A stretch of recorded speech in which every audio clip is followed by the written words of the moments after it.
മെസ്സിയും അർജന്റീന ടീമും കേരളത്തിലേക്ക് ഇല്ല എന്നുള്ള അഭ്യൂഹങ്ങളൊക്കെ നിറഞ്ഞപ്പോ കേരളത്തിലെ മുസ്ലിം ലീഗിനും കോൺഗ്രസിനൊക്കെ എന്താ സന്തോഷമായിരുന്നു. മെസ്സി ചതിച്ചാശനെ എന്ത് ചെയ്യാൻ പറ്റും? വരുമെങ്കിൽ വരും എന്നറിയാം, വരൂല്ലെങ്കിൽ വരൂല. വരില്ല എന്ന് പറയാൻ പറ്റില്ല വരുമെന്നാണ് പറഞ്ഞത്.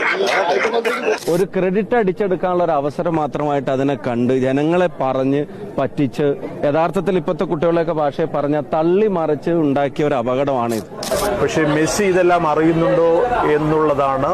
മുസ്ലിം ലീഗിന്റെ കോട്ട കൊത്തളത്തിൽ നിന്ന് CPM ഒരു മന്ത്രി ഉണ്ടായി വന്നതല്ലേ, അപ്പോ എങ്ങനെയൊക്കെ കരിവാരി തേക്കാമെന്നൊക്കെ അവര് കരുതി കാണാം.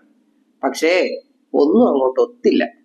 ഈ വരുന്ന നവംബറിന് അർജന്റീന ടീമും മെസ്സിയും ഫിഫ സൗഹൃദ മത്സരത്തിനായി എത്തുമെന്ന വിവരം അർജന്റീന ഫുട്ബോൾ അസോസിയേഷൻ അറിയിച്ചിട്ടുണ്ട്. അപ്പോൾ ആ പണിയും പൊളിഞ്ഞു. ഇതിനൊക്കെയാണ് പല കാര്യങ്ങളും, എന്തൊക്കെ നല്ല കാര്യങ്ങളുണ്ടോ അതിനൊക്കെ തുരങ്കം വെക്കാൻ അവര് ഓരോ പദ്ധതികൾ ഇങ്ങനെ ഇട്ടുകൊണ്ടിരിക്കും. അപ്പോ കേരളയിലെ കാര്യം തന്നെ നമ്മൾ എടുത്തു നോക്കിക്കഴിഞ്ഞാൽ വളരെ നല്ലൊരു പദ്ധതിയായിരുന്നു. പക്ഷെ ആ പദ്ധതിയൊക്കെ നടപ്പിൽ വന്നാൽ ഇപ്പൊ ഇരിക്കുന്ന കസേരയിൽ തന്നെ ഇങ്ങനെ തുടർന്നിരിക്കുമെന്ന് കണ്ടവർ അതിനൊക്കെ ഓരോ തുരങ്കം വെക്കാൻ തുടങ്ങി.